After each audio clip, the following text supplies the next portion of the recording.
नमस्ते दोस्तों, मेरा नाम है सुमन और प्लैनेट हिस्ट्री पर आप सभी लोगों का एक बार फिर से स्वागत है। क्लास 12 के चैप्टर 9 को आज हम शुरू करने वाले हैं। चैप्टर का नाम है किंग्स एंड क्रॉनिकल्स, पार्ट 1 है ये। तो इस चैप्टर को शुरू करने से पहले रिक्वेस्ट करूंगी, प्लीज़ मेरी वीडियोस को लाइक कीजिए, शेयर कीजिए और अगर आपको मेरी वीडियोस पसंद आती हैं, आप मेरे नोट्स से कुछ हेल्प मिल रही है आपको, तो प्लीज़ आप मेरी भी हेल्प कीजिए और मेरे चैनल को सब्सक्राइब कीजिए। तो इस चैप्टर को हम शुरू कर रहे हैं किंग्स एंड क्रॉनिकल्स। उससे पहले जिन लोगों को थोड़ा सा बैकग्राउंड नहीं पता है किस टाइम की बात हो रही है, उनके लिए एक छोटा सा पार्ट है। ये टाइमलाइन है। क्रॉनिकल्स, चूंकि हम किंग्स और उनकी क्रॉनिकल्स के बारे में पढ़ रहे हैं, तो एक क्रॉनिकल हम उससे पहले और उसके बाद और उसके आसपास में क्या क्या साम्राज्य थे उनको देखते हैं। देखिए, ये है टर्किश इन्वेजन 1080 से। 1080 से ही मुसलमानों का या टर्किश लोगों का इन्वेजन शुरू हुआ था, ये आपको पता है। हम कुछ तो समझ ही चुके हैं पिछले चैप्टर्स अगर आपने देखे हैं तो। और उसके बाद हो गई थी 1206 में स्लेव डायनेस्टी या फिर गुलाम वंश जिसे कहा जाता है। ये डायनेस्टी 1206 से 1290 यानी कि पूरा ये जो शताब्दी थी, 13वीं शताब्दी, इसमें स्लेव डायनेस्टी या गुलाम डायनेस्टी रही थी। उसके बाद आई थी खिलजी। स्लेव के बाद खिलजी, खिलजी के बाद तुगलक और फिर सैयद और लोदी। ठीक है, तो ये पांचों जो है इन्हें दिल्ली सल्तनत बोला जाता है। और उसके बाद जो दिल्ली पे थे उन्हें मुगल डायनेस्टी बोला जाता है, उसके बाद जो आए थे। ठीक है, तो स्लेव डायनेस्टी के बाद खिलजी, खिलजी के बाद तुगलक, तुगलक के बाद सैयद और लोदी। सबसे ज्यादा ये जो स्लेव और तुगलक थे इनका टाइम पीरियड ज्यादा है। खिलजी, सैयद और लोदी का 30-30, 20-20 साल ऐसे ही कुछ है, बहुत थोड़ा थोड़ा टाइम पीरियड है। ठीक है, तो ये पांचों डायनेस्टी को दिल्ली सल्तनत के नाम से हिस्ट्री में हम पढ़ते हैं। और उनके बाद जो दिल्ली में आए थे वो थे मुगल डायनेस्टी। ठीक है, साउथ में उस वक्त जब ऑलमोस्ट तुगलक थे, दिल्ली पर तुगलकों का शासन था, तब साउथ में विजयनगर एम्पायर और बहमनी किंगडम की शुरुआत हुई थी। ये दोनों हैं। और उसके बाद जब मुगल डायनेस्टी में आखिरी रूलर था, मतलब आखिरी तो खैर नहीं बोलेंगे, लेकिन जिनको हम मेन मेन पढ़ते हैं उसमें तो आखिरी औरंगजेब ही था। ठीक है, तो औरंगजेब जब था तब साउथ में फिर बाद में मराठाओं का भी उदय हुआ था 1674 से ऑलमोस्ट। ठीक है, और मुगल डायनेस्टी खत्म हो गई थी, उसके बाद भी मराठास वहां पर थे। ठीक है, खैर पूरी तरह नहीं हुई थी, लेकिन सिर्फ दिल्ली तक ही सीमित रह गई थी और मुगल एम्पायर, मराठा एम्पायर काफी एक्सपांड कर गया था। तो ये टाइमलाइन वैसे है। और इस चैप्टर में हम पढ़ने वाले हैं मुगल डायनेस्टी के बारे में। ये जो 1526 से 1857 का टाइम पीरियड तो नहीं, लेकिन जो पहले 6 वंश हैं, बाबर से लेके औरंगजेब तक, उनके बारे में क्या क्या लिखा हुआ है वो हम इस चैप्टर में देखने वाले हैं। अब क्रॉनिकल्स हैं, तो क्रॉनिकल मतलब सीक्वेंस। जब हम कोई भी चीज क्रोनोलॉजी पढ़ते हैं हिस्ट्री में, दैट मीन्स किसी सीक्वेंस में जो इवेंट्स हुए हैं, सिर्फ फैक्चुअल इवेंट्स, इंफॉर्मेशन, उनके बारे में हम देखते हैं। जैसे कि 1 जनवरी को क्या हुआ, 2 जनवरी को, 3 जनवरी को, ये डेट वाइज होता है। फिर ईयर वाइज हो जाता है कि भाई 91 में, 1991 में क्या हुआ, 92, 93 ऐसे क्या हुआ। या फिर शताब्दी में कि 13वीं शताब्दी, 14वीं शताब्दी, 15वीं शताब्दी, ऐसे सीक्वेंस में, टाइम के सीक्वेंस में जब हम किसी इवेंट्स को पढ़ते हैं या लिखते हैं, उसे क्रॉनिकल्स बोलते हैं, क्रॉनोलॉजी बोलते हैं। ठीक है, तो ये जो क्रॉनिकल्स लिखे गए थे उसके बारे में ये चैप्टर है। और किन के टाइमलाइन में लिखे गए हैं, तो मुगल डायनेस्टी के बारे में है। और मुगल डायनेस्टी में जो पहले 6 राजा रहे थे उसमें कौन थे, 50s में जो आए थे 15s में, यानी कि 16वीं शताब्दी में जो आए थे वो थे BHA, यानी कि बाबर, हुमायूं और अकबर। हाँ, और फिर 60s में जो आए थे, मतलब 17वीं शताब्दी में, वो JSA आए थे। ठीक है, यानी कि जहांगीर, हुमायूं और आलमगीर। तो मैंने ऐसा नाम से याद किया हुआ है, BHA, JSA। ठीक है, BHA पहले है, JSA बाद में है। और ये इन सभी की क्रोनोलॉजी कैसे है, तो बाबर की तो उसने खुद ने लिखी थी टर्किश में, क्योंकि ये लोग टर्किश थे, इनकी मदर टंग थी टर्किश। तो बाबर ने अपना बाबरनामा, अपने मेमोरीज खुद जो टर्किश में लिखी थी वो थी। तो बाद में उसको पर्शियन में कन्वर्ट, ट्रांसलेट करवाया गया, बाबर की मेमोरीज को बाबर नामा नाम से पर्शियन में। क्योंकि अकबर ने पर्शियन लैंग्वेज को बाद में अपने उसमें महत्व स्थान दे दिया था। गुलबदन बेगम, अब जो हुमायूं था, खैर हुमायूं खुद तो बेचारा इधर उधर ही भागता रह गया था, कुछ तो कर नहीं पाया था। तो जो उसकी बहन थी गुलबदन बेगम, या बाबर की जो बेटी थी और हुमायूं की बहन, और अकबर की आंट लगी थी क्योंकि उसने अपने किसी एक कजन भाई से शादी की थी इसलिए। ठीक है, तो गुलबदन बेगम ने हुमायूं नामा लिखी थी उस टाइम की। फिर उसके बाद आते हैं अकबर, BHE अकबर। तो अकबर नामा अबुल फजल ने लिखी थी, ये भी आपको काफी बार हम पढ़ चुके हैं, पिछले चैप्टर में भी पढ़ा है। फिर आता है जे, तो जहांगीर नामा जहांगीर ने खुद लिखी थी। और उसके बाद आता है S शाहजहां, तो शाहजहां की जो क्रॉनिकल्स थे वो बादशाह नामा नाम से लाहौरी ने लिखे थे। 3 दफ्तर थे, 3 बुक्स थी। तो पहले 2 जो थे वो लाहौरी ने लिखे थे, और बाकी जो तीसरा पार्ट था मोहम्मद वारिस ने लिखा था। और फिर आता है औरंगजेब, तो औरंगजेब की आलमगीर नामा नाम से हिस्ट्री मोहम्मद काजिम ने लिखी थी। ठीक है, तो ये बाबर नामा, हुमायूं नामा, अकबर नामा, फिर जहांगीर नामा, और इनके जो नाम है बादशाह नामा और आलमगीर नामा, ये हो गए। ठीक है, 6 के 6। तो इन क्रॉनिकल्स में क्या क्या है ये सब इस चैप्टर में हम देखने वाले हैं। Mughal Kings commission court historians, किसी ने खुद लिखा है, और सब सारे के सारे तो जैसे हमने देखा था कोर्ट हिस्टोरियन ने नहीं लिखे हैं। जैसे ये गुलबदन बेगम ने लिखा है, ये बाबर ने खुद लिखा था, जहांगीर ने खुद लिखा था, बाकी ने कौन बचा, अकबर का, और ये शाहजहां का और औरंगजेब का, इनका कोर्ट हिस्टोरियंस ने लिखा था। ठीक है, तो मुगल किंग्स ने कुछ हिस्टोरियंस को ही कमीशन किया था कि वो उनकी जो अचीवमेंट्स हैं, राजा जो लिखवाते हैं उनको लिए उन्होंने जिनको नियुक्त किया हुआ था कोर्ट हिस्टोरियंस को, कि उनकी क्रोनोलॉजी पूरी की पूरी उनके राज्य में क्या क्या हो रहा है वो लिखना।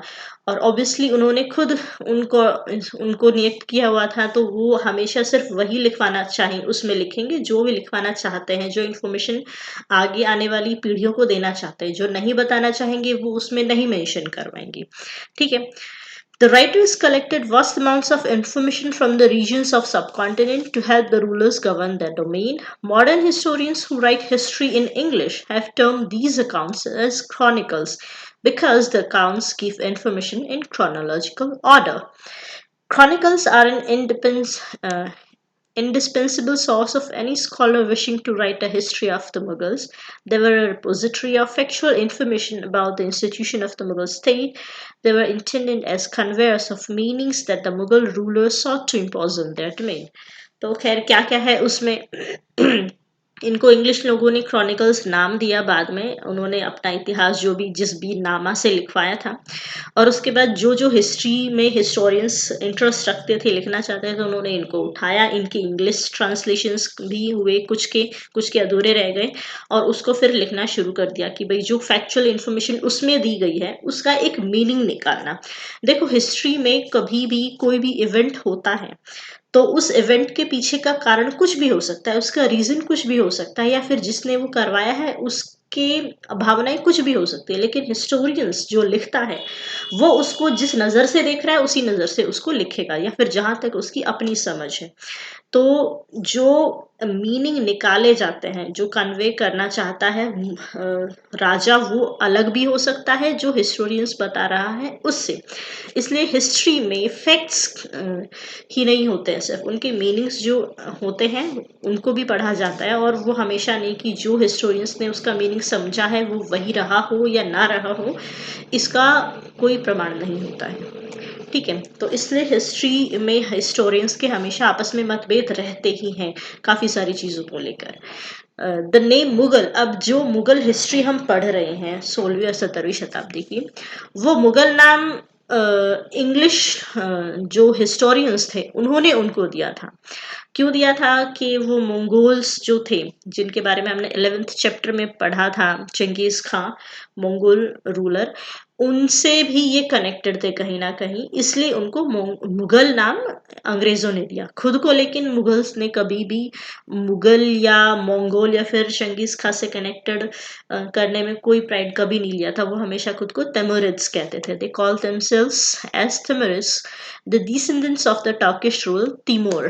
तैमूर तैमूर या तैमूरलंग, अलग अलग नाम है, जो भी इसको बोल सकते हैं। तो जो टर्किश रूलर था तैमूर, उसके ये वंशज थे, इसलिए खुद को तिमुरिद बोलते थे।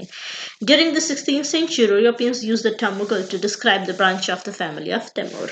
अब ये कैसे कनेक्टेड थे? चंगेज खां के, हमने 11th क्लास में जो चैप्टर है मंगोल का, उसमें देखा है कि उसके 4 बेटे आए थे, उसमें से एक जो एल्डेस्ट सन था चगताई टर्क्स, उसकी एक प्रिंसेस से तैमुरिद के किसी प्रिंस ने, शायद तैमूर ने ही शादी की थी। और उसके बाद जो उनकी जो मदर की तरफ से लगते हैं वो मंगोल्स थे, और ये खुद एक टर्किश कोई ट्राइब थी तिमुरिड्स। ये जो तैमूर था ये किसी ट्राइब का ही सदस्य था, कोई सिपाही था जो मौका पाकर और उसने अपना एम्पायर बना लिया था। और जो चगताई टर्क्स उस वक्त इस एरिया में थे, ये है चगताई टर्क्स मंगोल। मंगोल के जो 4 बेटे थे उसके, चंगेज खां के, उसने जैसे 4 अलग अलग डायनेस्टीज बनाई थी, 11 चैप्टर हमने देखा था, उसमें से एक था इस एरिया में चगताई टर्क्स आए थे।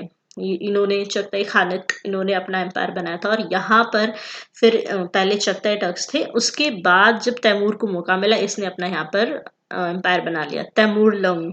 ये यहाँ पर इसका नाम तैमूरलंग भी है। और उस वक्त दिल्ली में 13th सेंचुरी में, 14th सेंचुरी में कौन आता है? तुगलक। तुगलक होंगे उस वक्त ना, दिल्ली में उस वक्त तुगलक थे। यहाँ पर ममलुक एम्पायर, यहाँ पर ऑटोमन एम्पायर, यहाँ पर खानत ऑफ द गोल्डन होर्डे, ये मंगोल के ही पार्ट था, मुगल एम्पायर का। ठीक है, तो समरकंद उसकी ये राजधानी थी तैमूरलंग की। थोड़ा सा बैक जाएं तो यहाँ पर इस एरिया में, जो एरिया तैमूर का एम्पायर का बताया गया है, इसमें पहले चगताई टर्क्स ही थे, बाद में इसने मौका पाकर अपना एम्पायर बनाया और इसकी एक प्रिंसेस से ही शादी कर ली थी, इसके लिए इनको इनसे कनेक्टेड दिखाया जाता है।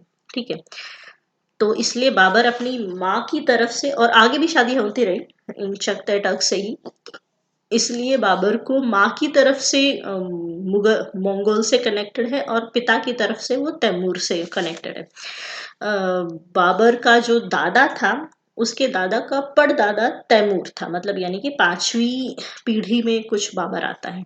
ठीक है, तो उसके बाद इससे पहले इस एरिया में ये डायनेस्टीज थी, उसके बाद वहां पर तैमूर का आया, और तैमूर के बाद वहां पर सफाविद रूलर, जिनके साथ मंगोल के काफी लड़ाई वगैरह चलती रहती, जिसे जो इस चैप्टर में आगे आप देखेंगे, बाद में ये आ गया था। तो ये भी, इसकी डायनेस्टी भी यहाँ पर काफी 13 में जैसे शुरू हुई थी और 1507 में खत्म हो गई थी, ये पूरा का पूरा यहाँ से तैमूर एम्पायर। और यहाँ पर बाद में सफाविद एम्पायर्स आ गया था। तैमूर ने शुरू किया था warlord of Turco Mongol lineage, मतलब एक सिपाही ही था टर्को मंगोल लीनेज का ही। 1317 से 1405 में तैमूर ने इसको किया था, 1507 आखिरी एक लास्ट रूलर था। उसके बाद इसके जो भी बच्चे बच्चे थे वो जैसे तैसे अपनी कुछ लोगों के इकट्ठा करके कहीं ना कहीं से कोई नया एम्पायर शुरू करने की कोशिश कर रहे थे, और वो मौका मिला बाबर को, कहाँ पर? दिल्ली में मिल गया। तैमूर बेगिंग कॉन्क्वेस्ट 1363 में, और उसके बाद आगे आगे कॉन्क्वेस्ट करते हुए इसने अपना पूरा एम्पायर बनाया। लेकिन अंकारा, समरकंद, हेरात, ये धीरे धीरे फॉल होते होते 1507 में इसके जो बाकी की पीढ़ियां थी उन्होंने इसके वंश का बिल्कुल नाश कर दिया। और मुगल एम्पायर 1526 में दिल्ली में बाबर ने किया। अब बाबर यहाँ पर जैसे तैसे लाहौर, काबुल में छुप के या फिर बच के इन लोगों से रह रहा था, बाकी तो सारे के सारे खत्म हो गए थे, जैसे समरकंद और ये सब है, बुखारा, सॉरी, समरकंद और हेरात, ये सब तो बिल्कुल ही सफाविद लोगों के हाथ में चले गए थे। तो उसके बाद बाबर जैसे तैसे कहाँ बच गया था? सिर्फ इधर काबुल, लाहौर में। और उसको जब मौका मिला 1526 में, तब वो दिल्ली आया, और पानीपत की 1526 की लड़ाई में जीतने के बाद दिल्ली का सम्राट बन बैठा। ठीक है, तो ये है। खैर, कभी बाबर और तैमूर तो मिले नहीं होंगे क्योंकि 5 पीढ़ियों का अंतर है, तो इसलिए खाली ये सिर्फ एक पिक्चर है जो गोवर्धन ने बनाई थी, पेंटिंग, पिक्चर नहीं, पेंटिंग गोवर्धन ने 1630 में बनाई थी। बाबर को राजवंशीय मुकुट सौंपता तैमूर, ये तैमूर है, ये बाबर है, और ये इसको मुकुट सौंप रहा है। ठीक है, तो ये आया बाबर, जिसने दिल्ली में मुगल एम्पायर की स्थापना की थी, फाउंडर है। Expel from his homeland Fergana by Uzbeks, अब उसकी जो खुद की सरजमी थी वहां से तो बेचारा खदेड़ दिया गया था, वहां पर तो अपने एम्पायर को संभाल नहीं पाया, लेकिन इसकी किस्मत अच्छी थी, इसलिए इसको पानीपत की लड़ाई में जीत मिल गई और दिल्ली पर की गद्दी इसको मिल गई। First established himself at Kabul and then in 1526 moved further into the Indian subcontinent in search of territories and resources to satisfy the needs of his clan। और यहाँ पर आने के बाद आगे आगे और जीतता जीतता बाबर ने इतना एम्पायर अपना बना लिया था। ठीक है, बाबर के बाद आता है Humayun. Humayun was succeeded Babur was succeeded by Humayun, उसका बेटा था। 1530 में हुमायूं को मिल गई गद्दी, लेकिन शेर शाह सूरी नहीं। अब ये जो मुगल एम्पायर के बीच में 15 साल का टाइम शेर शाह सूरी का आता है, जिसने हुमायूं को हरा कर दिल्ली पर अपना कब्जा कर लिया था, और हुमायूं भागकर सफाविद एम्पायर के वहां पर शरण में छुप गया था। 15 साल वहीं पर रहा था और उसके बाद मौका पाकर 15 साल बाद जब वापस आया तो फिर से शेरशाह सूरी को हराकर उसने गद्दी 1555 में ले ली थी, और उसके ठीक एक साल बाद ही बेचारा स्वर्ग या फिर जहां भी ये जाते हैं पहुंच गया था। इनकी डेथ हो गई थी, कहते हैं लाइब्रेरी से में पैर फिसल गया, गिर गए और उनके बाद इनकी मृत्यु हो गई। उस वक्त अकबर छोटा था, तो जो भी था अकबर के हाथ में राजगद्दी आ गई। तो ये था शेरशाह सूरी का एम्पायर। ये जो शेरशाह सूरी ने बाबर ने कुछ यहाँ तक लिया था, ये एम्पायर शेरशाह सूरी ने फैलाया, और ये फिर और फैला हुआ बना बना एम्पायर हुमायूं के हाथ में या फिर अकबर के हाथ में, बोले जिसके भी हाथ में आ गया था। ठीक है, अब ये है Akbar is considered to be great ruler of the Mughals. अब ये इसलिए भी कि इसके टाइम पे और ज्यादा फैला था एम्पायर और बहुत ही चालाक था, क्योंकि एक इतिहास से इसने ये सीखा कि जब तक यहाँ के लोग तुम्हें अपना नहीं मान लेते हैं, अपना राजा नहीं मान लेते हैं, तब तक तुम यहाँ के राजा बने नहीं रह पाओगे। कहीं ना कहीं से अगर इस तरफ तुम गए किसी रिवॉल्ट को दबाने, तो इस तरफ के लोग खड़े हो जाएंगे, और फिर वापस इस तरफ गए तो इधर के खड़े हो जाएंगे, और कहीं ना कहीं और ये चलता ही रहेगा। तो राजा गद्दी पर बैठने से नहीं बनता है, राजा लोगों के मानने से बनता है। और अगर वो नहीं मान रहे हैं तो दूसरे तरीके भी जैसे भी करके, लेकिन उनको अपने तरफ को करो। तो इसलिए ऐसी छोटी छोटी बहुत सारी रियासतों को उनको पता था कि जहां पर भी है ये लोग, इन लोगों को अपने नोबल्स में या फिर अपने एम्पायर में एडमिनिस्ट्रेशन में जगह दे दो, और उसके बाद ये तुम्हारे साथ लॉयल्टी के साथ बंधे रह जाएंगे जबरदस्ती, फिर ये कुछ नहीं कर पाएंगे। और दूसरा मैरिटल्स जो होते हैं कि भाई इनकी राजकुमारियां जो है हिंदू राजकुमारी, उनसे शादी करो और उसके बाद फिर ये लोग बंधे रह जाएंगे ना चाहते हुए भी। तो ऐसी बहुत अच्छी राजनीति अकबर ने खेली थी और अपना एम्पायर इतना बनाया था। और जो लोग नहीं थे, जैसे कि राजस्थान में महाराणा प्रताप थे, जो नहीं माने थे इस चीज के लिए कि भाई हमें तुम्हारा नोबल बन के नहीं रहना, हमारा अपना साम्राज्य है, तो उनके साथ लड़ाइयाँ भी हुई थी। और जिसको भी आज तक कुछ हिस्टोरियंस बोलते हैं कि जीत अकबर की हुई थी, और कुछ सबूत देते हैं कि अकबर की जीत नहीं हुई थी, हल्दी घाटी में महाराणा की जीत हुई थी। तो इसमें थोड़ा हिस्टोरियंस को भी ये रहता है इस चीज पर, क्योंकि सबूत किसी का नहीं है कौन जीता था, लेकिन कुछ फैक्ट्स हैं जो अकबर की तरफ झुकते हैं, कुछ हैं जो महाराणा प्रताप की तरफ झुकते हैं कौन जीता था।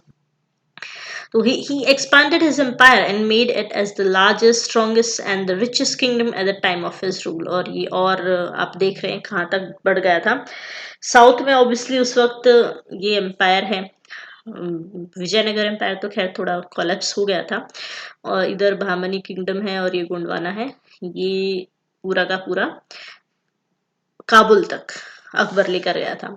नॉर्थ ईस्ट वो कभी भी कोई नहीं जीत पाया था, ना इससे पहले दिल्ली सल्तनत और ना ही Mughals. He was able to expand his empire up to the Hindu Kush mountains and prevented those Uzbeks and Safavids। और वैसे ही ठीक साउथ इंडिया भी काफी हद तक कभी हुआ और कभी नहीं हो पाया, ये सब चीजें चलती रहती थी। जैसे कि औरंगजेब का ये एम्पायर है इधर, ये है अहोम किंगडम्स, जो कभी किसी के हाथ में नहीं आया था, इंडिपेंडेंट स्टेट्स थे हमेशा से ही नॉर्थ ईस्ट के। ये था जो साउथ का है, जो कुछ समय के लिए औरंगज़ेब ने तो जीता था, लेकिन उसके बाद वो मराठास के हाथ में चला गया। बहुत लंबे समय तक औरंगज़ेब के हाथ में नहीं रह पाया था।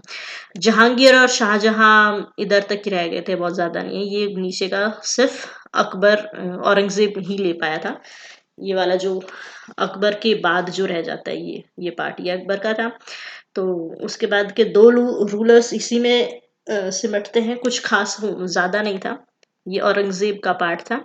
और ये जैसे अब शिवाजी टेरिटरीज़ आप देख रहे हैं यहाँ पर, औरंगज़ेब के टाइम पे ही शिवाजी भी उठने लग गए और उसके बाद फिर मराठा एम्पायर बढ़ता चला गया था। ओके, तो ये है मराठा किंगडम, ये है मुगल एम्पायर औरंगज़ेब के टाइम पे जो थोड़े समय के लिए आया था इनके हाथ में, और उसके बाद मराठास के हाथ में चलता चला गया धीरे-धीरे।